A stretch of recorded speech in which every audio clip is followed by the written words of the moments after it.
প্রিয় চাকরি প্রার্থীরা, তোমাদের জন্য কিন্তু দারুণ একটি চাকরির সুখবর উঠে এসেছে। এখানে দেখো, রাজ্য জেলা পরিষদে কিন্তু কর্মী নিয়োগের বিজ্ঞপ্তি প্রকাশিত হয়েছে। তোমরা এখানে দেখতেই পাচ্ছ যে ওয়াকিং ইন্টারভিউ কিন্তু তোমাদের হবে। এখানে দেখো যে ডেটটা প্রকাশিত হয়েছে 12ই আগস্ট, কিন্তু এই নোটিফিকেশনটি পাবলিশ হয়েছে। এখানে তোমরা সেই সম্পূর্ণ নোটিশটি দেখতে পাচ্ছ। এবার এই নোটিশে কি বলা হয়েছে, কিভাবে তোমরা অ্যাপ্লাই করবে, তোমাদের যোগ্যতা, বয়স, শূন্যপদ, সমস্ত কিছু কিন্তু আজকের এই ভিডিওতে আমরা ইন ডিটেলসে আলোচনা করব।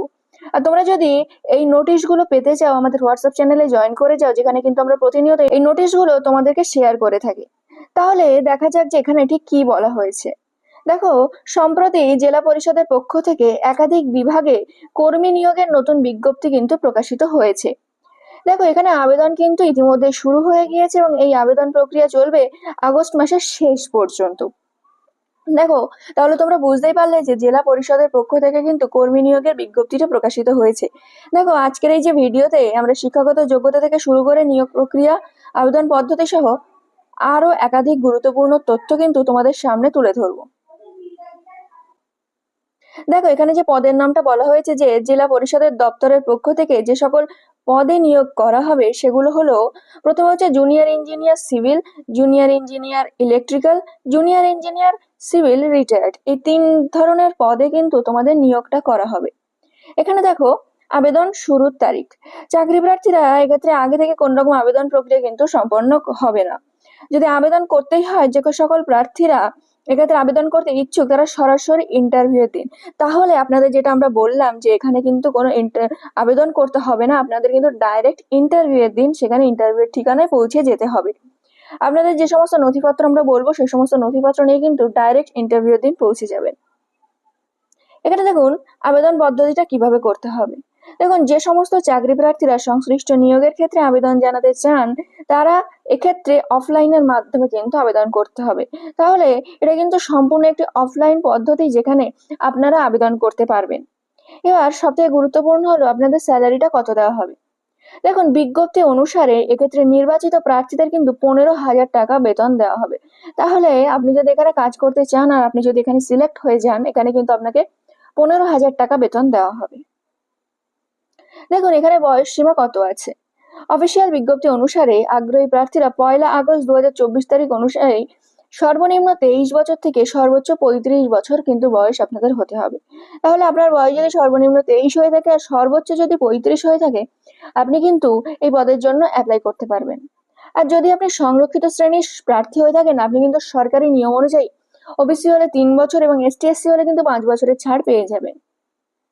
এক্ষেত্রে আপনি ভারতের যে কোনো পুরুষ, মহিলা এবং পশ্চিমবঙ্গের 23টি জেলার বাসিন্দা হলেই কিন্তু এখানে আবেদন করতে পারবেন। এখানে দেখুন, আপনাদের শিক্ষাগত যোগ্যতাটা কি থাকলে আপনারা এখানে অ্যাপ্লাই করতে পারবেন। বিজ্ঞপ্তি অনুসারে প্রতিটি পদের জন্য কিন্তু ভিন্ন ভিন্ন শিক্ষাগত যোগ্যতার প্রয়োজন।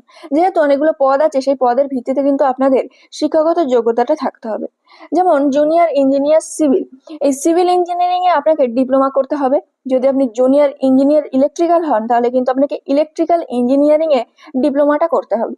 আর যদি আপনি জুনিয়র ইঞ্জিনিয়ার সিভিল রিটায়ার্ড হন, সেক্ষেত্রে পশ্চিমবঙ্গ রাজ্য সরকারের যে কোনো বিভাগে জুনিয়র ইঞ্জিনিয়ার বা SAE পদে কর্মরত রিটায়ার্ড কর্মী কিন্তু এখানে আবেদন করতে পারবেন। আর এছাড়া প্রতিটি ক্ষেত্রে কিন্তু আপনাকে কম্পিউটারটা জানা আবশ্যক। দেখুন, এখানে যে সিলেকশন প্রসিডিওর আছে সেটা কি। কোচবিহার জেলা পরিষদের দপ্তরের পক্ষ থেকে সংশ্লিষ্ট পদে আবেদনের জন্য সরাসরি কিন্তু ওয়াক ইন ইন্টারভিউ এর মাধ্যমে আপনাদের নিয়োগ করা হবে। তাহলে আপনারা বুঝেই গেলেন যে কোচবিহারে কিন্তু এই নিয়োগটি করা হবে। এই নিয়োগ হবে 1 বছরের চুক্তিভিত্তিক। পরবর্তীতে যে কাজের দক্ষতার ভিত্তিতে কিন্তু আপনাদের যে সময়সীমাটা সেটা বাড়ানো হবে। তাহলে আপনারা যারা যারা অ্যাপ্লাই করতে ইচ্ছুক আর আপনাদের যদি সেই যোগ্যতাটা থেকে থাকে, আপনারা কিন্তু দ্রুত অ্যাপ্লাইটা করে ফেলুন। এখানে দেখুন, সংশ্লিষ্ট পদে আবেদনে আগ্রহী প্রার্থীদের সরাসরি ইন্টারভিউ এর দিন ডকুমেন্টস যুক্ত করে নির্দিষ্ট সময়ের আগে বিজ্ঞপ্তিতে উল্লিখিত ইন্টারভিউ এর স্থানে কিন্তু উপস্থিত হতে হবে। তাহলে এই যে ইন্টারভিউ এর স্থানটা আমরা দেখাবো, আপনারা কি করবেন, যে সময়ের আগে কিন্তু সেই দিন গিয়ে সেখানে ইন্টারভিউ এর জন্য ওয়েট করতে হবে আপনাদের। এবার দেখুন, আপনারা চাইলে এই জায়গাটার স্ক্রিনশটটা নিয়ে নিতে পারেন যে কোন জায়গায় আপনাদের ইন্টারভিউটা হবে। দেখুন, ইন্টারভিউয়ের স্থান বা সময় আগামী 24 আগস্ট 2024 তারিখ 12টার সময় অনুষ্ঠিত হবে এই ইন্টারভিউটি। First floor meeting hall of Cooch Behar জেলা পরিষদ। তাহলে কোচবিহার জেলা পরিষদের যে ফার্স্ট ফ্লোর আছে সেখানে মিটিং হলে কিন্তু আপনাদের এই ইন্টারভিউটি হবে। আপনারা চাইলে সেখানে কিন্তু গিয়ে ইন্টারভিউটি দিতে পারেন। তাহলে প্রিয় চাকরি প্রার্থীরা, রাজ্যে জেলা পরিষদে যে কর্মী নিয়োগের বিজ্ঞপ্তি প্রকাশিত হয়েছে, সেখানে এই যে অফিসিয়াল নোটিফিকেশনটি তোমাদের সামনে আমরা তুলে ধরলাম, এই অফিসিয়াল নোটিফিকেশনে কি বলা হয়েছে সেই সম্পর্কে কিন্তু বিস্তারিত তথ্য তোমাদের সামনে আমরা তুলে ধরলাম। আশা করছি ভিডিওটি তোমাদের অনেক উপকারে আসবে। আর প্রতিদিন যদি এরকম নতুন নতুন ভিডিও আমাদের চ্যানেলে তোমরা পেতে চাও, অবশ্যই কিন্তু আমাদের চ্যানেলটিকে সাবস্ক্রাইব করে নিও। আর আশা করছি আজকের এই ভিডিওটি কিন্তু তোমাদের জন্য অনেক গুরুত্বপূর্ণ হবে।